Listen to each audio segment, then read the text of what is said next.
Bienvenue à vous tous et toutes de la communauté chrétienne de Saint-Rémy. Lors de cette messe, nous prions pour le repos de l'âme de Roger Lafontan, pour le repos de l'âme de Cécile Julien, pour le repos de l'âme d'Ildéfonse Aïchakié, en l'honneur de Saint-Antoine de Padoue avec Rolande, en action de grâce au Seigneur avec Claire, pour Claire et sa famille, en particulier pour Luc. Entrons en célébration.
Au nom du Père et du Fils et du Saint-Esprit, la grâce de Jésus-Christ notre Seigneur, l'amour de Dieu le Père et la communion de l'Esprit Saint soient toujours avec vous. Cette messe est une messe dominicale, comme nous le savons.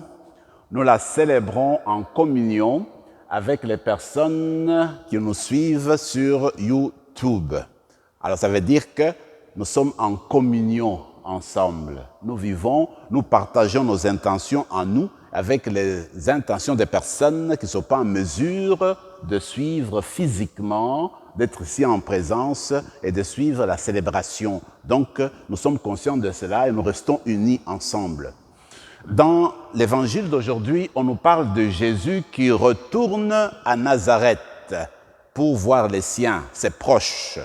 Je me dis, nous avons commencé l'été de manière générale. Maintenant que certaines règles de la restriction sanitaire sont un peu relâchées, nous aurons l'occasion peut-être de revoir nos proches, nos petits-enfants. Et peut-être c'est une occasion de louer Dieu qui nous donne cette occasion de revoir nos amis, nos plus proches. Alors, nous n'avons pas oublié qu'il y a toujours le moyen virtuel qui est à notre proposition, qui sont à notre proposition pour continuer à faire famille. Avec ces soucis-là, de nous rencontrer les uns les autres, de rencontrer les nôtres, de vivre ce temps de l'été avec foi, avec un cœur tourné vers le Seigneur. Nous allons débuter cette célébration eucharistique et reconnaissons d'abord que nous avons besoin du pardon de Dieu.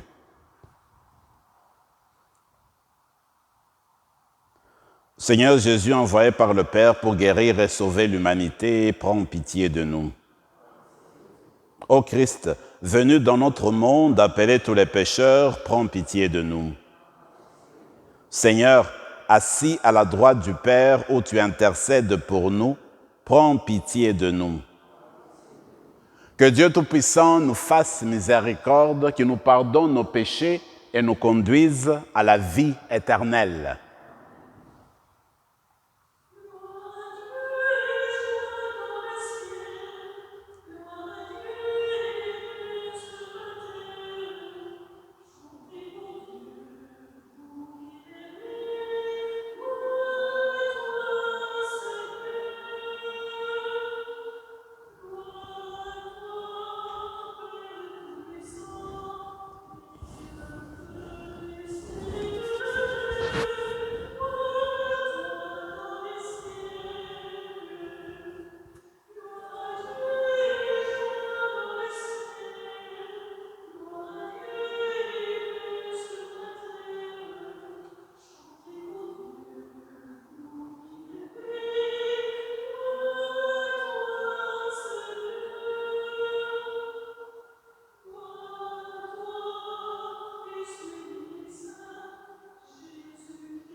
Prions le Seigneur.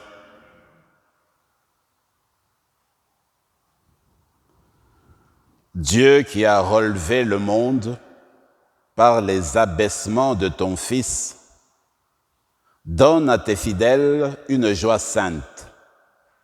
Tu les as tirés de l'esclavage du péché.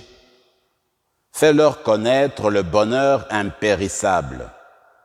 Par Jésus-Christ, ton Fils, notre Seigneur et notre Dieu, qui règne avec toi et le Saint-Esprit, maintenant et pour les siècles des siècles.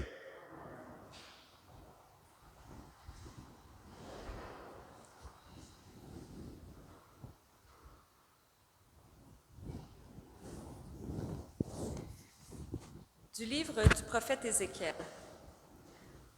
En ces jours-là, l'Esprit vint en moi et me fit tenir debout.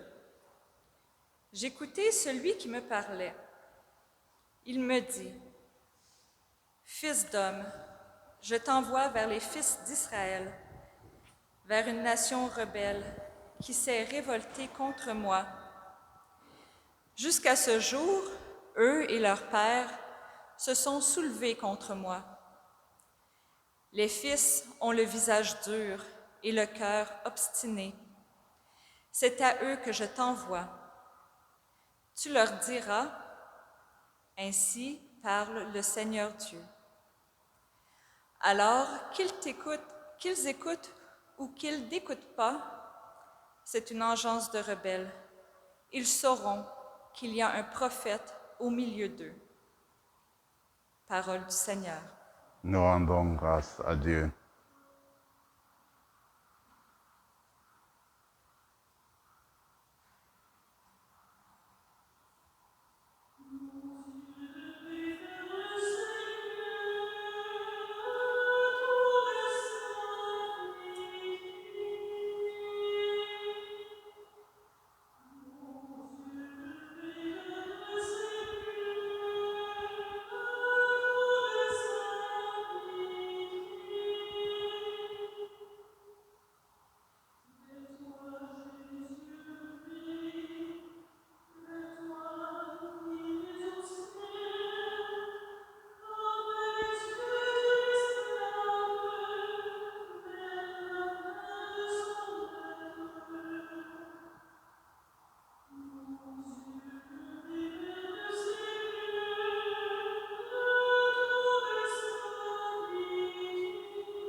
De la deuxième lettre de Saint Paul apôtre aux Corinthiens. Frères, les révélations que j'ai reçues sont tellement extraordinaires que, pour m'empêcher de me surestimer, j'ai reçu dans ma chair une écharde, un envoyé de Satan qui est là pour me gifler, pour empêcher que je me surestime. Par 3 fois, j'ai prié le Seigneur de l'écarter de moi. Mais il m'a déclaré, « Ma grâce te suffit, car ma puissance donne toute sa mesure dans la faiblesse. » C'est donc très volontiers que je mettrai plutôt ma fierté dans mes faiblesses, afin que la puissance du Christ fasse en moi sa demeure. C'est pourquoi j'accepte de grand cœur pour le Christ les faiblesses, les insultes, les contraintes, les persécutions et les situations angoissantes. Car lorsque je suis faible, c'est alors que je suis fort. Parole du Seigneur. Nous rendons grâce à Dieu.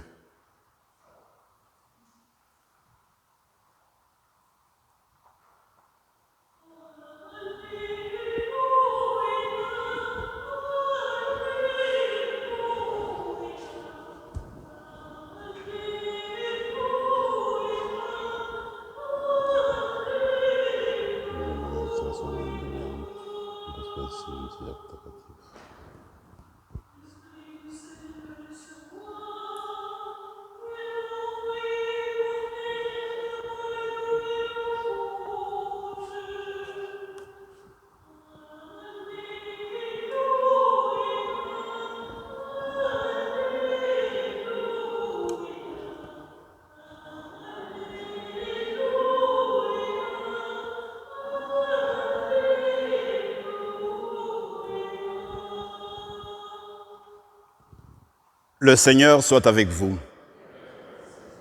Évangile de Jésus-Christ selon saint Marc. En ce temps-là, Jésus s'est rendu dans son lieu d'origine et ses disciples le suivirent. Le jour du sabbat, il s'est mis à enseigner dans la synagogue. De nombreux auditeurs, frappés d'étonnement, disaient « D'où cela lui vient-il? Quelle est cette sagesse qui lui a été donnée et ces grands miracles qui se réalisent par ses mains? N'est-il pas le charpentier, le fils de Marie et le frère de Jacques, de José, de Jude et de Simon? Ses sœurs ne sont-elles pas ici chez nous? » Et ils étaient profondément choqués à son sujet.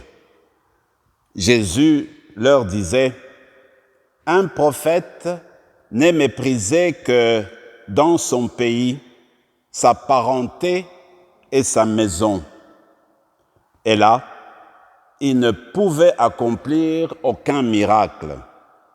Il guérit seulement quelques malades en leur imposant les mains. Et il s'étonna de leur manque de foi. Alors, Jésus parcourait les villages d'alentour en enseignant. Acclamons la parole du Seigneur.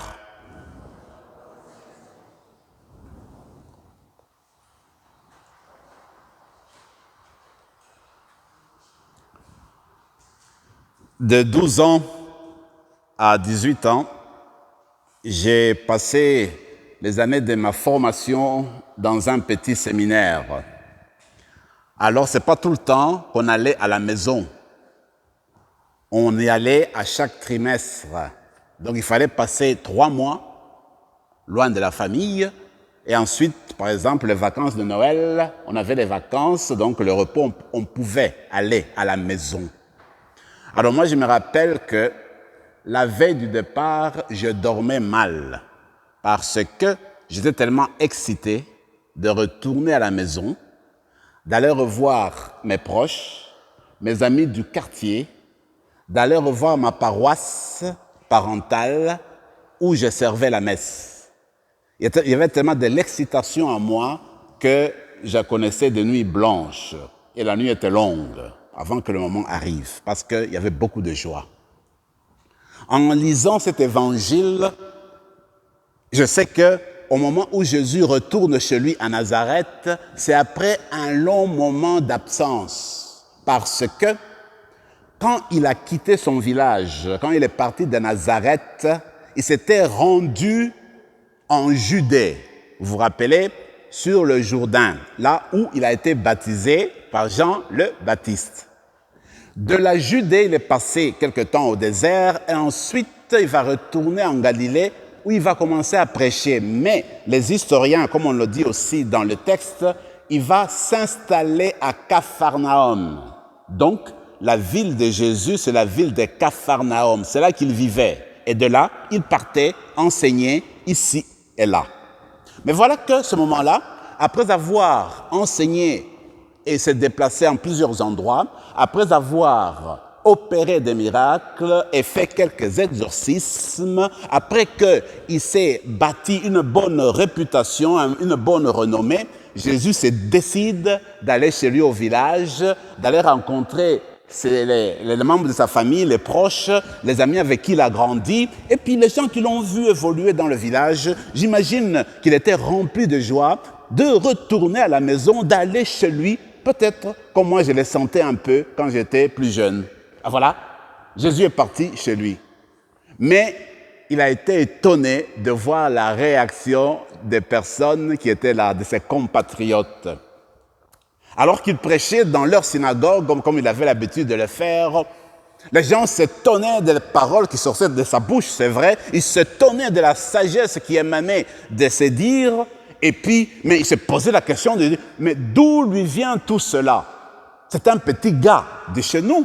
Il a grandi ici, nous connaissons ses proches, les membres de sa famille. Mais d'où vient qu'il fasse des miracles? En fait, ils ne se sont pas ouverts à Jésus, ils l'ont comme rejeté, ils l'ont comme repoussé. Il y a un auteur qui dit qu'il faudrait peut-être, pour comprendre cela, faire une comparaison entre notre culture actuelle dans un pays démocratique et peut-être la manière de vivre à l'Antiquité au Moyen-Âge. À l'Antiquité, au temps de Jésus, une personne qui venait d'un milieu modeste, pauvre, c'était difficile de percer et d'atteindre un milieu plus aisé. Pratiquement, tu naissais dans un milieu pauvre, humble, tu y mourais, tu y demeurais. Mais voilà que quand quelqu'un essayait de percer, il avait toutes sortes de barrages autour de lui. D'abord, sa famille boudait, il y avait de la jalousie, des gens devenaient hargneux, méprisants. Ils n'acceptaient pas qu'un type du milieu modeste puisse percer et atteindre un milieu aisé. C'était difficile dans la mentalité. Mais chez nous, dans le monde occidental, dans les sociétés modernes, les sociétés démocratiques, eh bien, nous autres là, on peut voir quelqu'un, peut-être venu d'une famille modeste, mais parce qu'il y a beaucoup de possibilités universitaires, des études universitaires, on donne des bourses. Quelqu'un peut facilement sortir d'un milieu modeste et atteindre un autre milieu plus élevé, peut percer facilement, disons. Alors, ce n'est pas la même chose qu'au temps de Jésus. Alors, ce qui s'est passé au temps de Jésus, ce n'était pas seulement à Jésus, mais c'était la manière de voir les gens. On ne pouvait pas accepter, on acceptait difficilement, disons, qu'une personne d'un milieu pauvre puisse percer. Alors, il y a cette raison-là que les gens n'ont pas accepté que voir Jésus qui était avec eux, qui fabriquait des chaises, qui était fils du charpentier, dont il connaissait les cousins et les membres de la famille. Comment ça se fait que tout d'un coup, il commençait à s'élever, avoir une bonne renommée, est devenu prophète, il commençait à prêcher, et puis il opérait des miracles. Mais d'où lui vient cela? Hargneux, méprisant, non accueillant. Quand j'étais jeune encore, peut-être ça vous est arrivé à vous, nous on se disait, si vraiment on avait vécu le temps de Jésus, on pouvait le voir et puis parler avec lui, on pouvait le suivre, le toucher, entendre sa voix. Mais en fait, quand on y réfléchit, les gens de Nazareth connaissaient bien Jésus d'une manière humaine, selon la chair, comme dit Paul, mais ils ne l'ont pas accepté, ils ne l'ont pas accueilli dans leur cœur. Et la grande majorité des personnes qui ont accueilli Jésus dans leur vie ne l'ont pas connu d'une manière personnelle, d'une manière humaine. En fait, pour connaître Jésus, c'est un autre ordre. Il faut se mettre à un autre niveau. C'est le niveau de la foi, le niveau spirituel, le niveau de l'accueil. Jésus s'accueille par la conversion. On change, on écoute. Alors, les compatriotes de Nazareth étaient tellement obnubilés de leur connaissance de chair, de leur connaissance humaine, qui n'ont pas pu voir, qui n'ont pas pu se dépasser pour percevoir la messianité de Jésus, pour percevoir cette dimension divine en lui, pour voir comment Jésus, par lui, n'est-ce pas, la transparence de Dieu paraissait, et aussi qu'en fait, il était la vraie image, comme dit Paul, la vraie image du Dieu vivant, du Dieu vrai, parce que rempli de suffisance, nous le connaissons. Nous connaissons sa famille, nous savons de quoi qu'est-ce qu'il faisait quand il était dans le village. Voyez-vous?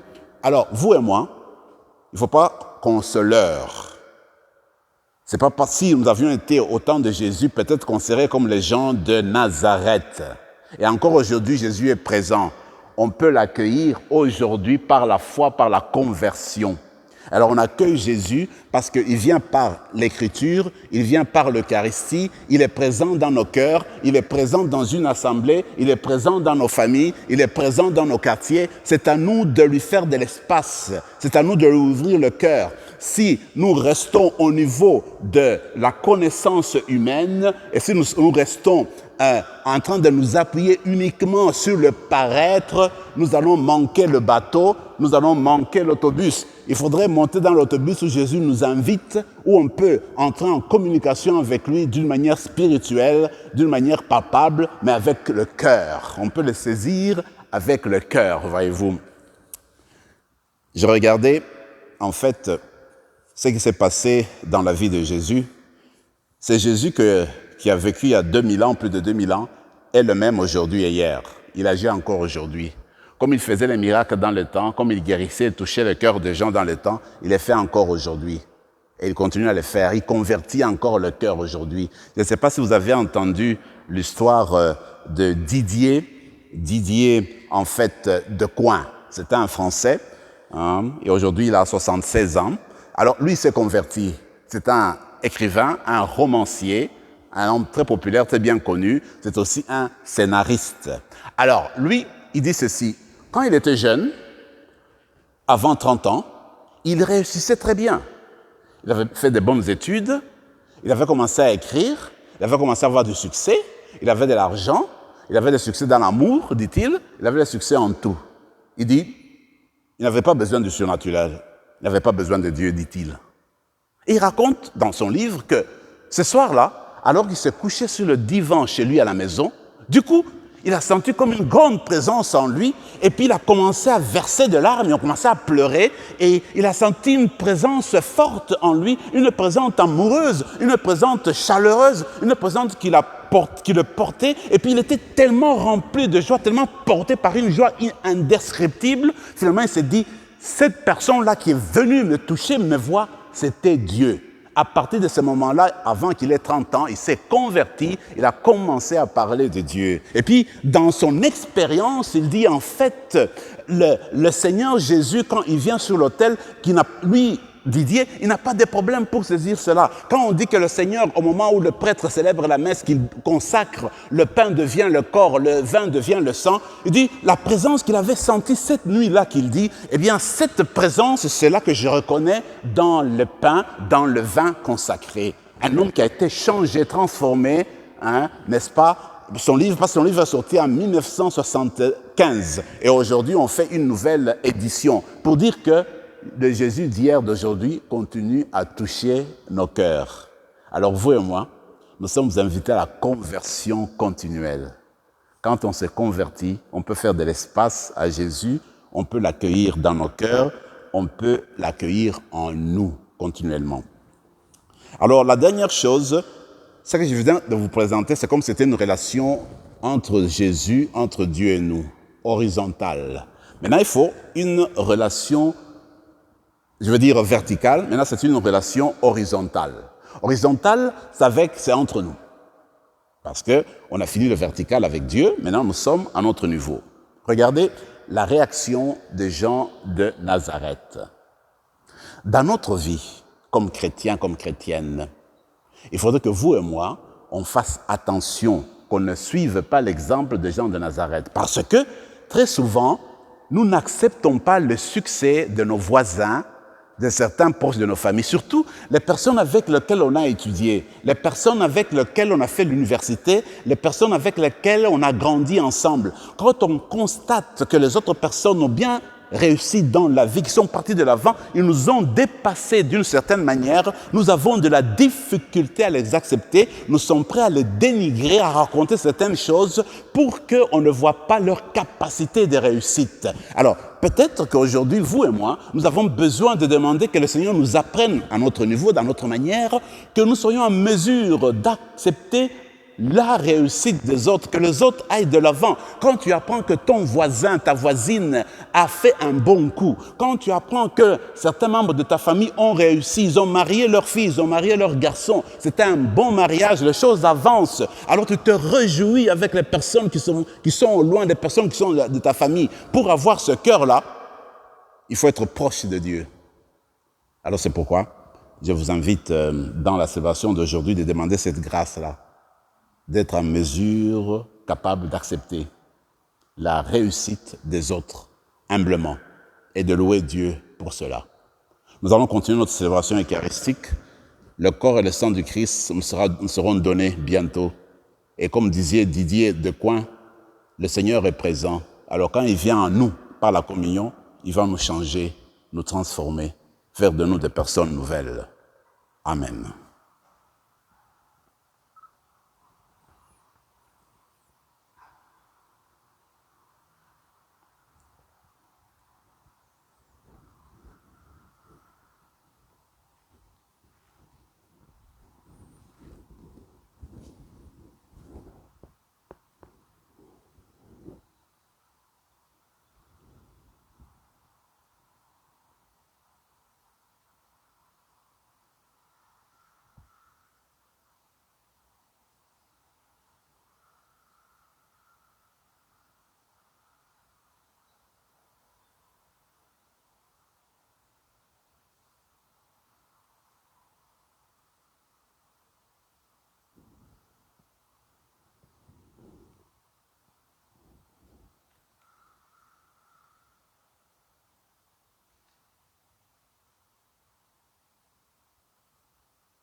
Je crois en Dieu, le Père Tout-Puissant, Créateur du ciel et de la terre, et en Jésus-Christ, son Fils unique, notre Seigneur, qui a été conçu du Saint-Esprit, aimé de la Vierge Marie, a souffert sous Ponce Pilate, a été crucifié, est mort, a été enseveli, est descendu aux enfers.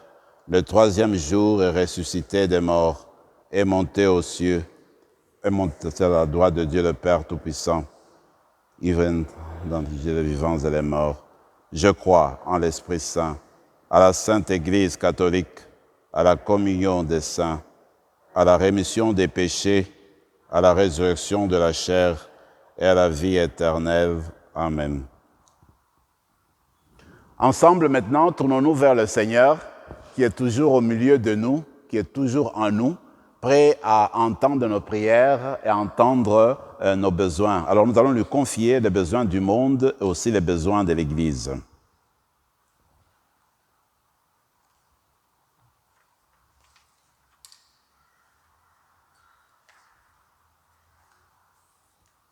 Seigneur, exauce notre prière. Seigneur, exauce notre prière. Pour l'Église, afin qu'elle sache exercer son prophétisme par l'annonce joyeuse de la parole et le soutien des personnes pauvres et malades. Prions. Seigneur, exauce notre prière. Pour les chefs d'État, afin que leur pouvoir de décision soit au service de la paix entre les nations et du respect des droits de la personne. Prions. Seigneur, exauce notre prière. Pour les gens actuellement en vacances, afin que leur moment de détente et de loisir soit l'occasion de rencontres fructueuses. Prions. Seigneur, exauce notre prière. Pour les membres de notre communauté, afin que la parole de Dieu soit au cœur de notre mission et porte des fruits en abondance. Prions. Seigneur, exauce notre prière. Pour les personnes pour qui nous offrons cette messe, prions le Seigneur. Seigneur, exauce notre prière. Pour les familles, ceux qui rencontrent beaucoup de difficultés, beaucoup d'épreuves avec les feux qui ont pris place à l'ouest du Canada, prions le Seigneur. Seigneur, exauce notre prière. Dieu notre Père, accueille avec bonté les demandes que nous t'adressons et exauce-les selon ton projet d'amour pour notre humanité. Accorde-nous de mieux te reconnaître dans le cœur de nos frères et sœurs et de partager avec eux la joie de croire. Nous te le demandons par Jésus le Christ notre Seigneur. Amen.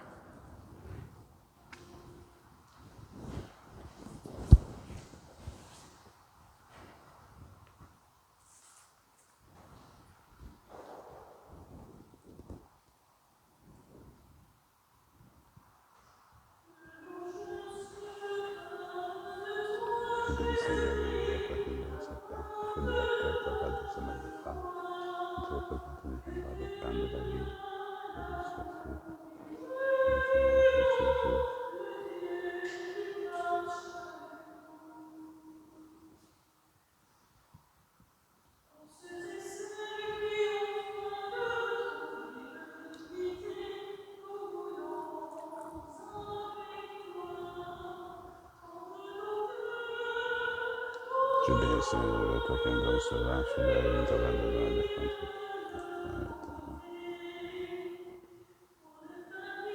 Je bénis, Seigneur, je bénis, toi qui me donnes cela, fruit de la vigne et travail des hommes et des femmes. Tout représente nous viendra le vin du royaume éternel. Béni soit Dieu, maintenant et toujours.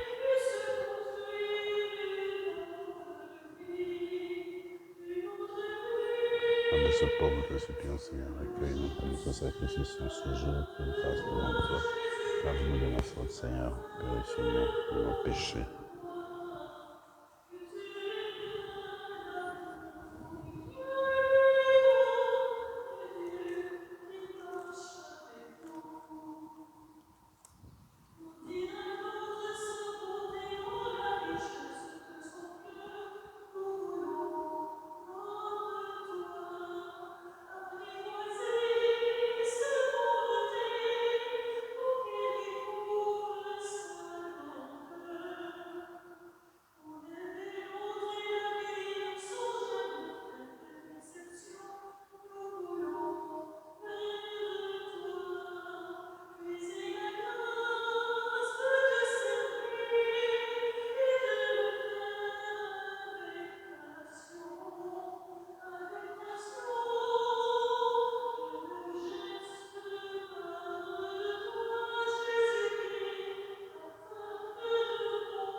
Prions ensemble, mes frères et mes sœurs, au moment d'offrir le sacrifice de toute l'Église.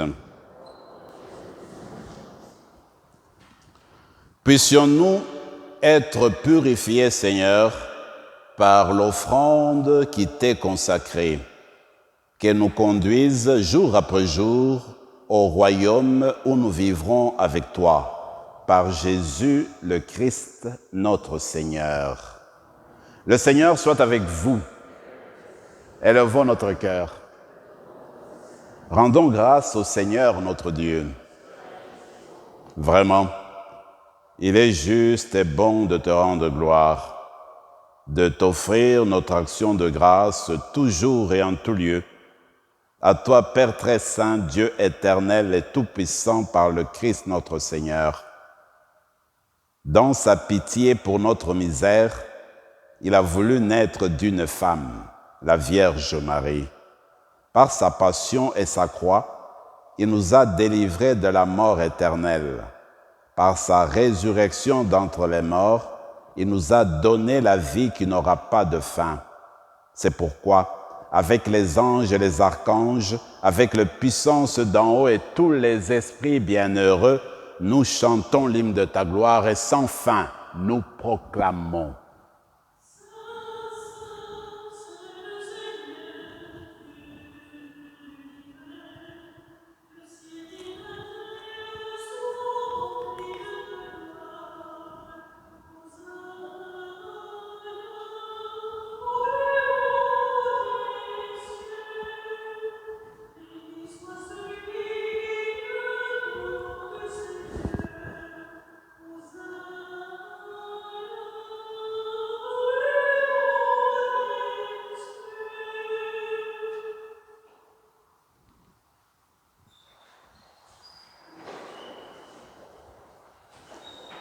Tu es vraiment saint, Dieu de l'univers, et toute la création proclame ta louange, car c'est toi qui donnes la vie.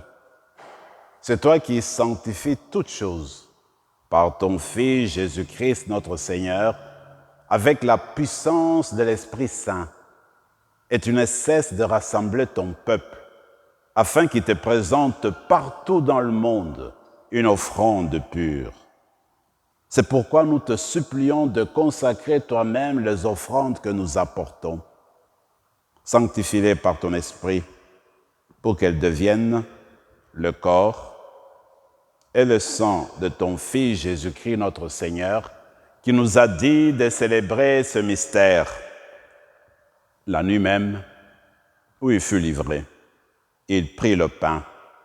En te rendant grâce, il le bénit, il le rompit et le donna à ses disciples en disant « Prenez et mangez-en tous, ceci est mon corps, livré pour vous. »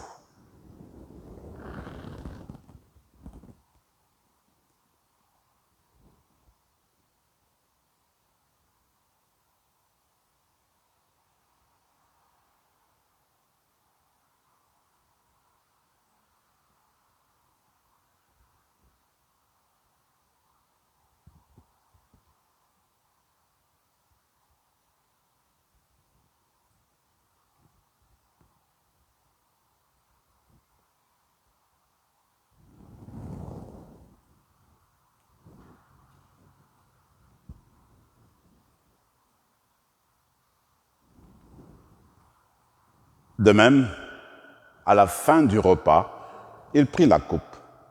En te rendant grâce, il la bénit et la donna à ses disciples en disant « Prenez et buvez-en tous, car ceci est la coupe de mon sang, le sang de l'alliance nouvelle et éternelle, qui sera versé pour vous et pour la multitude en rémission des péchés.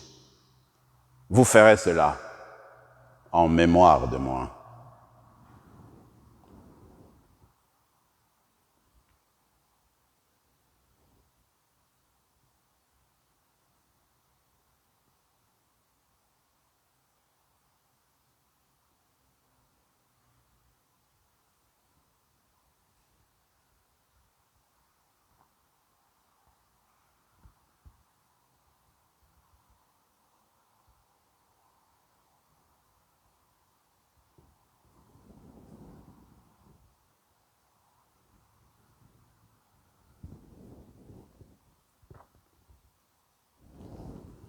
Il est grand le mystère de la foi.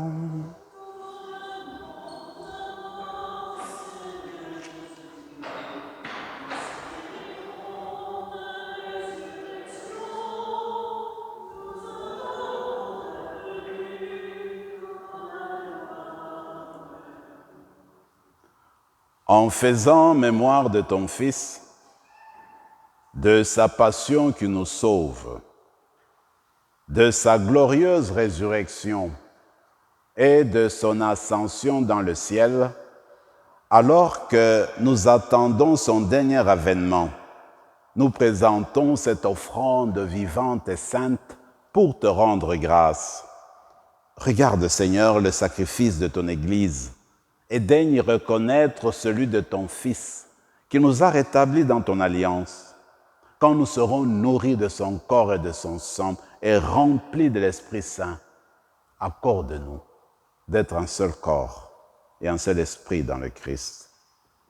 Que l'Esprit Saint fasse de nous une éternelle offrande à ta gloire, pour que nous obtenions un jour les biens du monde à venir auprès de la Vierge Marie, la bienheureuse Mère de Dieu, avec Saint Joseph, son époux, avec les apôtres, Saint Thomas, les martyrs, Saint Rémy et tous les saints qui ne cessent d'intercéder pour nous.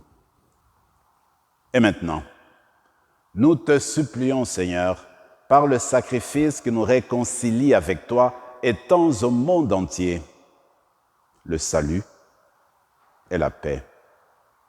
Affermis la foi et la charité de ton Église au long de son chemin sur la terre. Veille sur ton serviteur, le pape François, notre évêque Marcel, l'ensemble des évêques, les prêtres, les diacres et tout le peuple de racheté.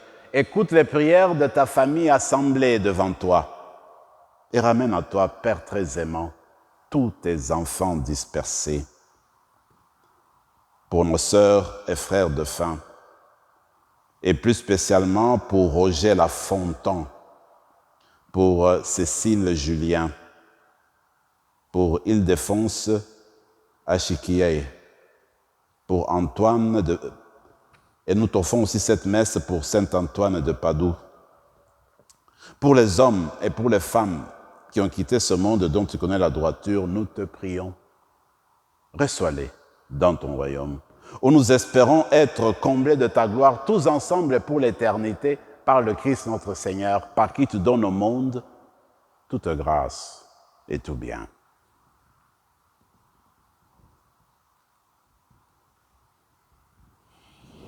Par lui, avec lui et en lui, à toi, Dieu le Père Tout-Puissant, dans l'unité du Saint-Esprit, tout honneur et toute gloire pour les siècles des siècles.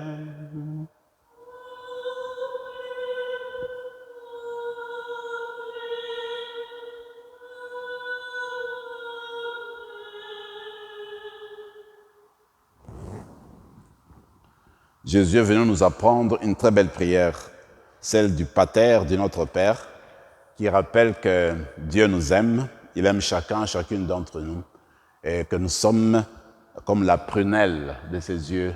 En reprenant cette prière, rappelons-nous que Dieu nous a envoyé Jésus pour qu'il demeure au milieu de nous, pour justement qu'il fonde, qu'il crée cette fraternité entre nous. Ensemble, notre Père qui es aux cieux, que ton nom soit sanctifié, que ton règne vienne, que ta volonté soit faite sur la terre comme au ciel. Donne-nous aujourd'hui notre pain de ce jour. Pardonne-nous nos offenses, comme nous pardonnons aussi à ceux qui nous ont offensés. Et ne nous laisse pas entrer en tentation, mais délivre-nous de tout mal, Seigneur, et donne la paix à notre temps. Par ta miséricorde, libère-nous du péché. Rassure-nous devant les épreuves en cette vie où nous espérons le bonheur que tu promets et l'avènement de Jésus-Christ, notre Sauveur.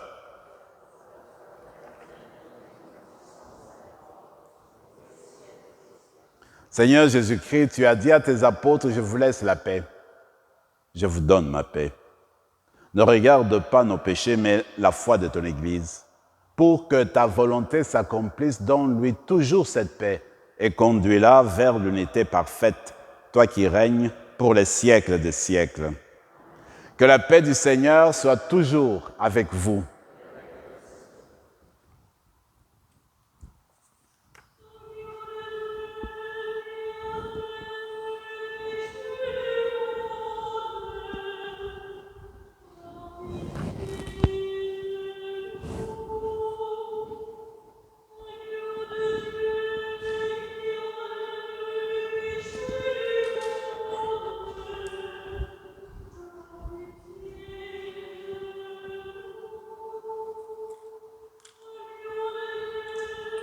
Que grâce Jésus dans cette coupe, le sang de la vie éternelle.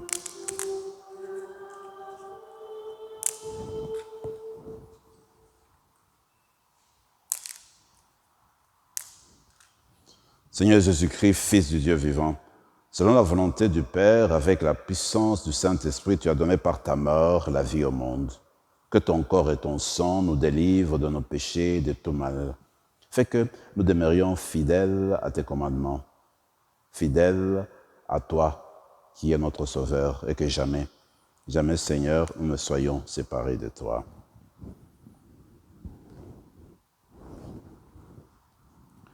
Heureux les invités au repas du Seigneur. Voici celui qui veut visiter le Nazareth de nos cœurs, l'agneau de Dieu qui enlève le péché du monde.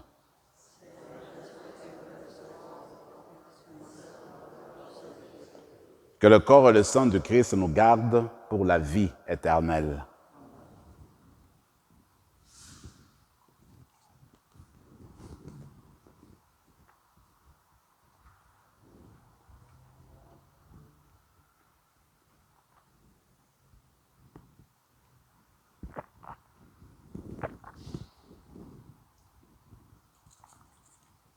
Corps du Christ, le corps du Christ.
Nous sommes arrivés à la fin de notre célébration eucharistique.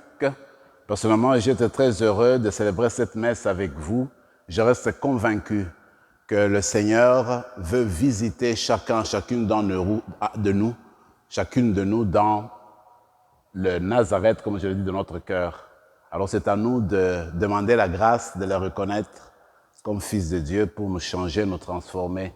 Même les personnes qui nous suivent sur la plateforme YouTube, avec la force de l'Esprit, le Seigneur vous touche aussi. Il veut entrer dans le cœur, dans le Nazareth de votre cœur et vous toucher avec sa grâce pour vous mettre sur la route de la transformation pour un monde meilleur. Demandons la grâce de rester fidèles au Seigneur et aussi demandons une bénédiction spéciale sur notre pays, surtout sur ceux qui sont à l'ouest, qui font face à de feux, de forêts. Prions encore le Seigneur.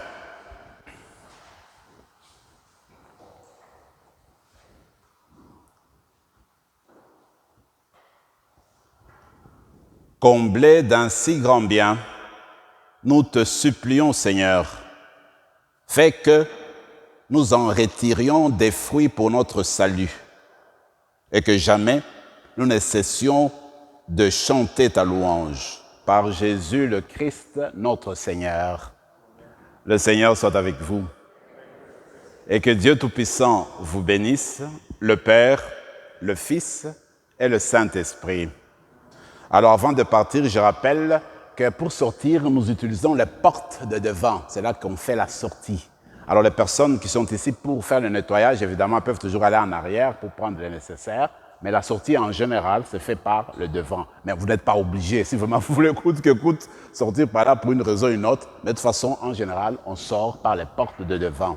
Allez dans la paix du Christ.